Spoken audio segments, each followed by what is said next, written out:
2026ನೇ ಬಜೆಟನ್ನು, ಅದು 17ನೇ ಬಜೆಟ್ ಅವ್ರದ್ದು, ದಾಖಲೆ ಬಜೆಟ್ ಅಂತ ಹೇಳಿ ಒಂದು ಬಜೆಟನ್ನು 4.48 ಲಕ್ಷ ಕೋಟಿ ಒಂದು ದೊಡ್ಡ ಗಾತ್ರದ ಬಜೆಟನ್ನು ಮಂಡನೆಯನ್ನು ಮಾಡಿದ್ದಾರೆ. ಆದರೆ ಇಲ್ಲಿ ದಾಖಲೆಯ ಬಜೆಟ್ ಅಂತಿದೆಯಲ್ಲ, ಅದು ದಾಖಲೆಗಳಿಗೆ ಮಾತ್ರ ಸ್ಥಿಮಿತವಾಗಿರುವಂಥ ಬಜೆಟ್. ಯಾವುದೇ ಕಾರಣಕ್ಕೂ ಖಾಲಿ ಚೊಂಬಿದೆ ಹೊರತು ಆ ಚೊಂಬಲ್ಲಿ ನೀರಿರಬೇಕು ಅಂದರೆ ಸರ್ಕಾರದ ಬೊಗಸೆಯಲ್ಲಿ ಹಣ ಇರಬೇಕು.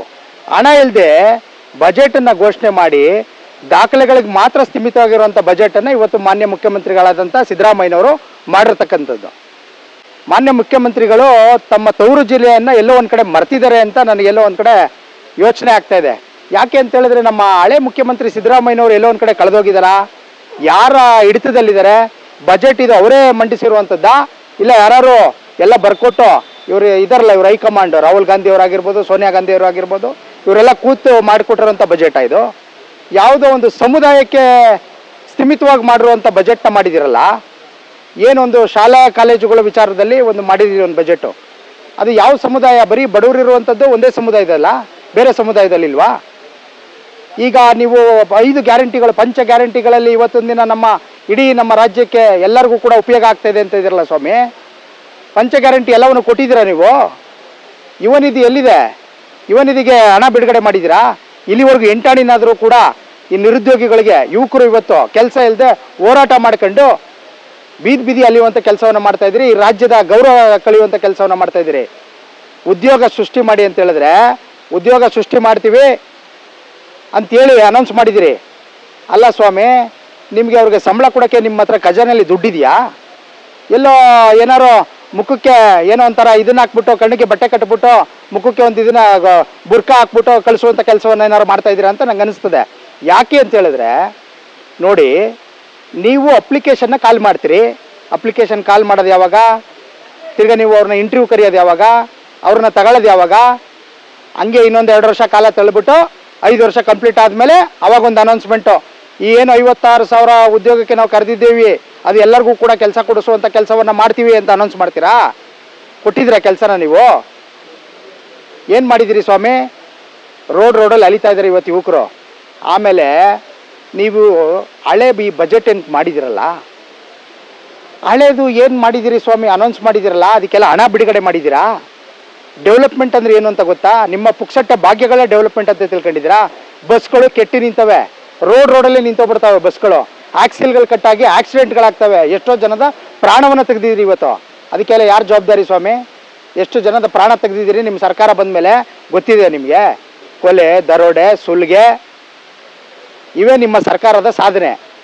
ಏನೋ ದೊಡ್ಡ ದಾಖಲೆ ಮಟ್ಟದಲ್ಲಿ ಮಾಡಿದ್ದಾರೆ ಅಂತ ಯಾವ ಸಂಭ್ರಮಾಚರಣೆ ಮಾಡ್ತಾ ಇದ್ದೀರಿ? ದಾಖಲೆಗಳಿಗಿರೋದಕ್ಕೆ ಮಾತ್ರನಾ ಈ ಸಂಭ್ರಮಾಚರಣೆ? ಎಲ್ಲ ಮರೆಮಾಚೋದಕ್ಕೋಸ್ಕರ ನೀವೆಲ್ಲ ಪಾಪ ನಿಮ್ಮ ಕಾಂಗ್ರೆಸ್ನ ಚೇಲಗಳಿಗೆ ಒಂದಷ್ಟು ದುಡ್ಡು ಕೊಟ್ಬಿಟ್ಟು ಪಟಾಕಿ ಹೊಡಿಸ್ಕೊಂಡು ಸಿಹಿ ಹಂಚಿಸಿ ಮಾಡ್ತಾ ಇದ್ದಾರೆ. ಅವ್ರಿಗೂ ಕೂಡ ಸಮಾಧಾನ ಇಲ್ಲ. ಎಲ್ಲದಕ್ಕಿಂತ ಹೆಚ್ಚಾಗಿ ಮೊದಲನೇದಾಗಿ ನಾನು ಹೇಳಬೇಕಾಗಿರೋದು, ನಾನು ಮೈಸೂರಿನ ತವರು ಜಿಲ್ಲೆಯವನಾಗಿದ್ಕೊಂಡು ನಾನಿಲ್ಲಿ ನಿವಾಸಿಯಾಗಿ ಮಾತಾಡ್ತಾ ಇದ್ದೀನಿ. ಸಿದ್ದರಾಮಯ್ಯನವರೇ, ನಿಮ್ಮ ತವರು ಜಿಲ್ಲೆಗೆ ನಿಮ್ಮ ಕೊಡುಗೆ ಏನು? NR ಕ್ಷೇತ್ರಕ್ಕೆ ಒಂದು ಕಾಲೇಜ್ ಕೊಟ್ಟಿದ್ದೀನಿ ಅಂತ ಹೇಳ್ತೀರಿ. ನೀವು ಯಾಕೆ ಒಂದು ಇಂಜಿನಿಯರಿಂಗ್ ಕಾಲೇಜನ್ನ ಮೈಸೂರು ಭಾಗಕ್ಕೆ ತರ್ತಾ ಇಲ್ಲ? ತರ್ಬೋದಿತ್ತಲ್ಲ, ವಿದ್ಯಾರ್ಥಿಗಳಿಗೆ ಅನುಕೂಲ ಆಗ್ತಿತ್ತಲ್ವಾ? ಆಮೇಲೆ ರೈತರ ಪರ ಬಜೆಟ್ ಅಂತ ಹೇಳ್ತೀರಿ. ಯಾವ ರೈತರ ಪರ ಬಜೆಟು? ನಿಮ್ಮ ಯೋಗ್ಯತೆಗೆ ಅವ್ರಿಗೇನಾದ್ರು ಆರೋಗ್ಯ ಹೆಚ್ಚು ಕಮ್ಮಿ ಆದಂಥ ಸಂದರ್ಭದಲ್ಲಿ ಅವರಿಗೆ ಒಂದು ಆರೋಗ್ಯ ವಿಮೆ ಮಾಡಿಸುವಂಥ ಒಂದು ಇದನ್ನ ಮಾಡಿಲ್ಲ, ನೀವು ಸವಲತ್ತನ್ನು ಕೊಟ್ಟಿಲ್ಲ. ಅವ್ರು ಏನಾದ್ರು ಬಂದಂಥ ಸಂದರ್ಭದಲ್ಲಿ ದುಡ್ದು ವರ್ಷಾನುಗಟ್ಟಲೆ ಏನು ದುಡ್ದಿರ್ತಾರೆ, ಆ ದುಡ್ಡನ್ನು ಇವತ್ತು ಹಾಸ್ಪಿಟ್ಲ್ಗಳಲ್ಲಿ ಕಿತ್ಕೊಳ್ಳುವಂಥ ಕೆಲಸವನ್ನು ಮಾಡ್ತಾ ಇದ್ದಾರೆ. ನೀವೇನಾದರೂ ಸ್ವಲ್ಪ, ನಿಮ್ಗೇನಾದ್ರು ರೈತರ ಮೇಲೆ ಸ್ವಲ್ಪ ಗೌರವ, ಪ್ರೀತಿ, ವಿಶ್ವಾಸ ಇದ್ದಿದ್ರೆ ಅವ್ರಿಗೆ ಫಸ್ಟು 1 ರೂಪಾಯಿನೂ ಕಟ್ಟದೇನೆ ಕೇವಲ ಅವರ RTC ಮತ್ತು ಆಧಾರ್ ಕಾರ್ಡನ್ನ ತಗೊಂಬಂದು ಕೊಟ್ಟಂಥ ಸಂದರ್ಭದಲ್ಲಿ ಅವ್ರಿಗೆ ಯಾವುದೇ ಆಸ್ಪತ್ರೆಯಲ್ಲಾದರೂ ಕೂಡ ಅವ್ರಿಗೆ ಉಚಿತವಾಗಿ ಚಿಕಿತ್ಸೆಯನ್ನು ನೀಡಬೇಕು ಅನ್ನೋ ಒಂದು ಯೋಜನೆಯನ್ನು ತಂದಿದ್ರೆ ಸಿದ್ದರಾಮಯ್ಯನವರೇ, ನಿಮ್ಮನ್ನು ನಾನು ಒಪ್ತಾ ಇದ್ದೆ. ಇವತ್ತು ಒಂದು ಒಳ್ಳೆ ಬಜೆಟನ್ನು ಮಾಡಿದ್ದಾರೆ. ರೈತರ ಆರೋಗ್ಯದ ಬಗ್ಗೆ ಕಾಳಜಿನೇ ವಹಿಸಿದ್ದಾರೆ ಅನ್ನೋದನ್ನು ನಾವು ಯೋಚನೆ ಮಾಡ್ಬೋದಿತ್ತು. 100% ವಿದ್ಯಾರ್ಥಿಗಳು, ಎಷ್ಟು ಸರ್ಕಾರಿ ಶಾಲೆಗಳು ಇವತ್ತು ಮುಚ್ಚೋಗ್ತಾ ಇದ್ದಾವೆ ನೋಡಿದ್ದೀರಾ ನೀವು? ಎಲ್ಲ ಸರ್ಕಾರಿ ಶಾಲೆಗಳು ಮುಚ್ಚೋಗ್ತಾ ಇದೆ, ಎಷ್ಟೋ ಕಡೆ ಬಿದ್ದೋಗ್ತಾ ಇದೆ. ಆ ಶಾಲೆಗಳಿಗೆ ಮಕ್ಕಳನ್ನ ಕಳಿಸಿ ಅಂದರೆ ಸ್ಕೂಲಿಗೆ ಕಳಿಸ್ತಾರಾ? ವಿದ್ಯಾರ್ಥಿಗಳಿಲ್ಲ ಅಂತ ಕಳಿಸ್ತಾ ಇದ್ದೀರಿ. ಎಲ್ಲ ಖಾಸಗಿ ಶಾಲಾ ಕಾಲೇಜುಗಳಿಗೆ ಅನುಕೂಲ ಮಾಡೋದಕ್ಕೋಸ್ಕರ, ನಿಮ್ಮ ಲಂಚದ ಒಂದು ಇದಕ್ಕೋಸ್ಕರ ಇವತ್ತು ದಿನ ಸರ್ಕಾರಿ ಕಾಲೇಜನ್ನು ಮುಗಿಸಿ ಖಾಸಗಿ ಶಾಲಾ ಕಾಲೇಜನ್ನು ಇವತ್ತು ಅಭಿವೃದ್ಧಿ ಮಾಡುವಂಥ ಕೆಲಸಕ್ಕೆ ಕೈ ಹಾಕಿದಿರಿ. ಅಭಿವೃದ್ಧಿ ಅನ್ನೋ ವಿಚಾರಕ್ಕೆ ಇವತ್ತು ಇಡೀ ರಾಜ್ಯದಲ್ಲಿ ಗುಂಡಿ ಬಿದ್ದಿದೆ. ಒಂದಾರು ಗುಂಡಿ ಮುಚ್ಚುವಂಥ ಕೆಲಸ ಏನಾದ್ರು ನಡೀತಾ ಇದೆಯಾ? ಇವತ್ತು ಗುಂಡಿ ಮುಚ್ಚೋದ್ರೆ ನಾಳೆ ಆಗಲೇ ಕಿತ್ತೋಗಿರ್ತದೆ. ಕಳಪೆ ಕಾಮಗಾರಿ ಎಲ್ಲ ಎಲ್ಲಿ ಡಾಂಬರ್ ಹಾಕಿದ್ರೆ ಮೇಲೆಗಡೆ ನಿಮಗೆ ಕಾಣಿಸ್ತದೆ ಅಂತೇಳಿ ಎಲ್ಲ ಅಂಡರ್ಗ್ರೌಂಡ್ ಸಿಸ್ಟಮಲ್ಲಿ ಏನೇನೆಲ್ಲ ಅಭಿವೃದ್ಧಿ ಮಾಡಬೇಕು ಇಡೀ ಮೈಸೂರನ್ನ ಕಿತ್ತಾಕ್ಬಿಟ್ಟಿದ್ದೀರಿ. ಎಲ್ಲ ಯು ಜಿ ಕೇಬಲ್ ಆಗಿರ್ಬೋದು, ಜಿಯೋ ಇರ್ಬೋದು, ಏರ್ಟೆಲ್ ಇರ್ಬೋದು, ಎಲ್ಲ ಯು ಜಿ ಡಿ ಚೆನ್ನಾಗಿರುವಂಥ ಯು ಜಿ ಡಿಗಳನ್ನ ಅಗಿಯುವಂಥ ಕೆಲಸ ಮಾಡ್ತಾ ಇದ್ದೀರಿ ಅಂತಂದರೆ ಯಾಕೆಂದರೆ ಯಾರು ಭೂಮಿ ಅಗದು ನೋಡಲ್ಲ ಅಂತನಾ? 80% ಕಮಿಷನ್ ತಿನ್ನಬೇಕು ಅಂದರೆ ನೀವು ಅದೇ ಕೆಲಸ ಮಾಡಬೇಕು. ಇನ್ನೇನು ಮಾಡೋಕ್ಕಾಗ್ತದೆ? ನೀವು ಇವತ್ತು ಈ ಮಟ್ಟದಲ್ಲಿ ನೀವು ರಾಜಕಾರಣವನ್ನು ಮಾಡ್ತಾ ಇದ್ದೀರಿ. ಈ ಸರ್ಕಾರಕ್ಕೆ ಇವ್ರ ಯೋಗ್ಯತೆಗೆ ನಮ್ಮ ಪಾರಂಪರಿಕೆಯನ್ನು ಉಳಿಸ್ಬೇಕು ಮೈಸೂರಲ್ಲಿ ಅನ್ನೋ ಒಂದು ಆಲೋಚನೆಯೂ ಕೂಡ ಇಲ್ಲ ಇವ್ರಿಗೆ. ಎಷ್ಟು ಪಾರಂಪರಿಕ ಕಟ್ಟಡಗಳು ಇವತ್ತು ಬಿದೋಗಿದ್ದಾವೆ, ಎಷ್ಟು ಶಿಥಿಲಾಗಿ ಏನೇನೆಲ್ಲ ಅವ್ಯವಸ್ಥೆ ಆಗಿದೆ ಅಂತ ಗೊತ್ತು. ಲ್ಯಾಂಡ್ ಸ್ಟೋನ್ ಬಿಲ್ಡಿಂಗ್ಗೆ ಯಾಕೆ ಸ್ವಾಮಿ ಮಾಡಿಲ್ಲ? ಮಾರ್ಕೆಟ್ ನವೀಕರಣ ಮಾಡುವಂಥ ಕೆಲಸನಾರು ಮಾಡಬೇಕಿತ್ತಲ್ವಾ? ಕೆಡವಿ ಹೊಸದು ಮಾಡೋದು, ಆಮೇಲೆ ಅಟ್ಲೀಸ್ಟ್ ಅದನ್ನು ಪ್ಯಾಚ್ ಹಾಕಿ ರಿಪೇರಿ ಮಾಡುವಂಥ ಕೆಲಸನಾರು ಮಾಡ್ಬೋದಿತ್ತಲ್ಲ. ಲ್ಯಾಂಡ್ ಸ್ಟೋನ್ ಬಿಲ್ಡಿಂಗ್ ಇವತ್ತು ಯಾವ ಪರಿಸ್ಥಿತಿ ಆಗಿದೆ, ಅದನ್ನು ಒಂದಷ್ಟು ಜನದ ಪ್ರಾಣ ತಗೊಳ್ಳೋವರೆಗೂ ಲ್ಯಾಂಡ್ ಸ್ಟೋನ್ ಬಿಲ್ಡಿಂಗ್ನ ಮಾಡಲ್ಲ ಅಂತ ಕಾಣಿಸುತ್ತೆ. 30 ಕೋಟಿ ರೂಪಾಯಿ ಒಂದು ಎಸ್ಟಿಮೇಟ್ ಕೊಟ್ರಲ್ಲ ಅಗ್ನಿಶಾಮಕ ದಳಕ್ಕೆ ಸರಸ್ವತಿಪುರಮಲ್ಲಿರೋದಕ್ಕೆ, ಅದಕ್ಕೆ ಹಣ ಬಿಡುಗಡೆ ಮಾಡಿದ್ದಾರೆ ಇವರು. ಅಲ್ಲೂ ಯಾರ್ದಾರ ಪ್ರಾಣ ಹೋಗ್ಬೇಕು ಅಂತನಾ? ವಿದ್ಯಾರ್ಥಿಗಳು ಇವತ್ತಿನ ದಿನ ಅಲ್ಲೇ ಓಡಾಡುವಂಥ ಪರಿಸ್ಥಿತಿ ಇದೆ. ಯಾರು ತಲೆ ಮೇಲಾರು ಬಿದ್ದು ವಿದ್ಯಾರ್ಥಿಗಳನ್ನ ಪ್ರಾಣ ಕಳ್ಕೊಂಡ್ರೆ ಯಾರು ಸ್ವಾಮಿ ಜವಾಬ್ದಾರಿ ಇದಕ್ಕೆ? ಅವ್ರ ಮನೆಗೆ ಹೋಗ್ಬಿಟ್ಟು 1 ಲಕ್ಷನ 2 ಲಕ್ಷನ ಸರ್ಕಾರದಿಂದ ಬಿಡುಗಡೆ ಮಾಡಿಬಿಟ್ರೆ ಮುಗಿದೋಯ್ತಾ? ಈ ಪರಿಸ್ಥಿತಿ ಇವತ್ತಿನ ದಿನ ಮೈಸೂರಿಗೆ ಬಂದಿದೆ. ಏನು ಅನುದಾನ ಕೊಟ್ಟಿದ್ದೀರಿ ಡೆವಲಪ್ಮೆಂಟ್ಗೆ? ಏನು ಹಣ ಬಿಡುಗಡೆ ಮಾಡಿದ್ದೀರಿ? ನಮ್ಮ ದೇವಸ್ಥಾನದ ದುಡ್ಡುಗಳನ್ನ ಕೊಳ್ಳೆ ಹೊಡಿತಾ ಇದ್ದೀರಲ್ಲ. ದೇವಸ್ಥಾನಗಳ ಅಭಿವೃದ್ಧಿಗೆ ಯಾವ್ದಾರ ಹಳೆ ದೇವಸ್ಥಾನಗಳಿಗೆ ಯಾವ್ದಾರ ಹಣವನ್ನು ನೀಡಿದ್ದೀರಾ ನೀವು? ಎಷ್ಟು ಹಳೆ ದೇವಸ್ಥಾನಗಳಿದೆ? ಸಂತೆಪೇಟೆಯಲ್ಲಿರತಕ್ಕಂಥ ನಂಜುಂಡೇಶ್ವರ ಸ್ವಾಮಿ ದೇವಸ್ಥಾನ ಇವತ್ತೇನಿದೆ, ಸುಬ್ರಹ್ಮಣ್ಯ ಸ್ವಾಮಿ ದೇವಸ್ಥಾನ ಟೌನಲ್ಲಿರುವಂಥದ್ದು, ಅದನ್ನು ಡೆವಲಪ್ಮೆಂಟ್ ಮಾಡ್ತಾ ಇದ್ದಾರಾ? ಕಾಲೇಜುಗಳು, ಶಾಲೆಗಳು, ಹಳೆ ಕಟ್ಟಡಗಳು. ಸ್ವಾಮಿ ಮೊನ್ನೆ ತಾನೇ ಈಗ ಒಂದು 15 ದಿನ 1 ತಿಂಗಳಲ್ಲಿ ಏನು ಪ್ಯಾಲೇಸ್ದು ಒಂದು ಕಟ್ಟಡನೇ ಬಿದೋಗಿದೆ. ಒಂದು ಏನು ತಡೆಗೋಡೆ ಇತ್ತು ಅದು ಬಿದೋಗಿದೆ. ಏನೋ ಸಣ್ಣ ಮಟ್ಟದಲ್ಲಿ ರಿಪೇರಿ ಮಾಡ್ತಾ ಇದ್ದಾರೆ. ಅದನ್ನೆಲ್ಲ ಬೀಳಕ್ಕೆ ಮುಂಚೆ ಮಾಡ್ಬೋದಲ್ಲ? ಸಣ್ಣ ಪುಟ್ಟ ರಿಪೇರಿ ಮಾಡಬಾರ್ದು ಅಂತ ಯಾರು ಹೇಳೋರ?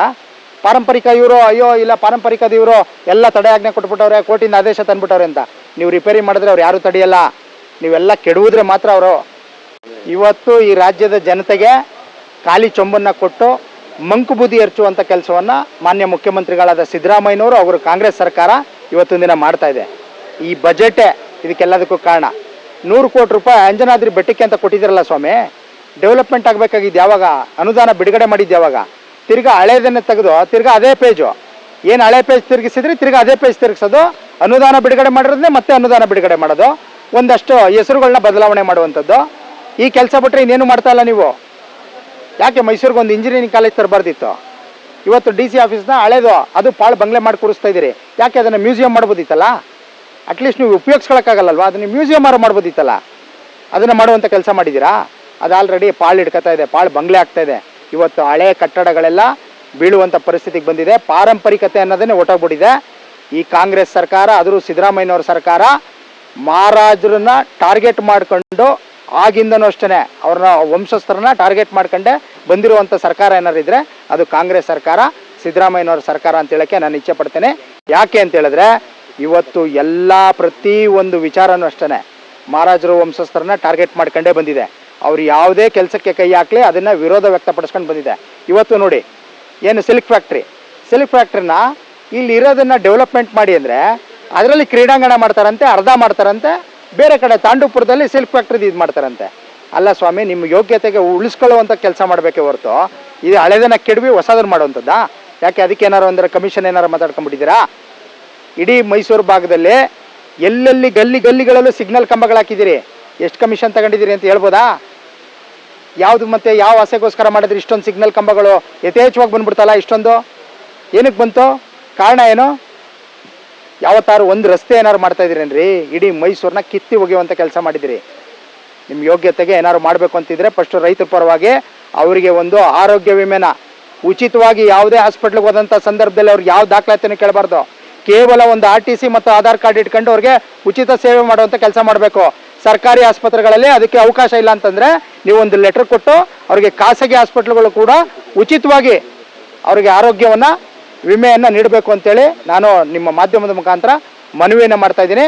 ಮತ್ತು ಮಕ್ಕಳುಗಳಿಗೆ ಏನು 16 ವರ್ಷದ ಒಳಗಿರುವಂಥ ಮಕ್ಕಳುಗಳು ಯಾವುದೇ ಕಾರಣಕ್ಕೂ ಮೊಬೈಲ್ ಯೂಸ್ ಮಾಡಬಾರ್ದು ಅಂತಿದ್ದೀರಲ್ಲ, ನಿಮಗೆ ತಾಕತ್ತಿದ್ರೆ, ನಿಮಗೆ ಶಕ್ತಿ ಇದ್ದರೆ ದಯವಿಟ್ಟು ನೀವು ಈ ಆನ್ಲೈನ್ ಕ್ಲಾಸ್ಗಳಿದೆಯಲ್ಲ ಅದನ್ನೆಲ್ಲ ರದ್ದು ಮಾಡಿ ಫಸ್ಟು, ಆಮೇಲೆ ಬೇಕಾದರೆ ಅವ್ರಿಗೆ ಪಾಠ ಹೇಳೋರಂತೆ. ನೀವೆಲ್ಲ ಆನ್ಲೈನ್ ಸಿಸ್ಟಮ್ಗೆ ತಂದ್ಬಿಟ್ಟು ಮೊಬೈಲ್ ಉಪಯೋಗಿಸೋಕ್ಕೆ ನೀವೇ ಎಲ್ಲನೂ ಹೇಳ್ಕೊಟ್ಬಿಟ್ಟು ಇವತ್ತು ಅದನ್ನು ರದ್ದು ಮಾಡ್ತೀನಿ ಅಂತ ಹೇಳ್ತಾ ಇದ್ರಿ. ಯಾವ ಮಟ್ಟಕ್ಕೆ ತಡೆ ಮಾಡ್ತೀರಿ, ಯಾವ ಥರ ಮಾಡ್ತೀರಿ ಅಂತ ಕೇಳಿದ್ರೆ ಅದಕ್ಕೆ ನಿಮ್ಮ ಹತ್ರ ಉತ್ತರ ಇಲ್ಲ. ಸಾಧ್ಯ ಇದೆಯಾ ಅದು? ಶಾಲಾ ಸ್ಕೂಲ್ಗಳಲ್ಲಿ ಈಗ ಆಲ್ರೆಡಿ ಇದೆ. ಯಾರು ಮೊಬೈಲ್ ತರ್ಬೋದು ಅಂತ ಏನಾರು ಇದೆಯಾ ಕಾನೂನು? ಇಲ್ಲ. ಮೊಬೈಲ್ ಮನೇಲಿ ನೋಡಿದ್ರೆ ಯಾವ ಥರ ತಡಿತೀರಿ ಅದನ್ನು? ಪೂರ್ವ ಸಿದ್ಧತೆ ಮಾಡ್ಕೊಂಡಿದ್ದೀರಾ? ಯಾವುದೇ ರೀತಿಯ ಸಿದ್ಧತೆ ಇಲ್ಲದೇ ಇವತ್ತು ನೀವು ಮಾಡಿರುವಂಥ ಕೆಲಸಗಳಿದು. ಈ ಬಜೆಟು 100ಕ್ಕೆ 100 ಭಾಗ ಈ ರಾಜ್ಯದ ಜನತೆಗೆ ಮಂಕು ಬುದ್ಧಿ ಏರ್ಚುವಂಥದ್ದು, ಈ ಖಾಲಿ ಚೊಂಬು 3 ನಾಮ ಹಾಕುವಂಥ ಕೆಲಸವನ್ನು ಈ ಕಾಂಗ್ರೆಸ್ ಸರ್ಕಾರ ಮಾಡಿದೆ ಅಂತ ನಾನು ಹೇಳೋಕ್ಕೆ ಇಚ್ಛೆ ಪಡ್ತೇನೆ.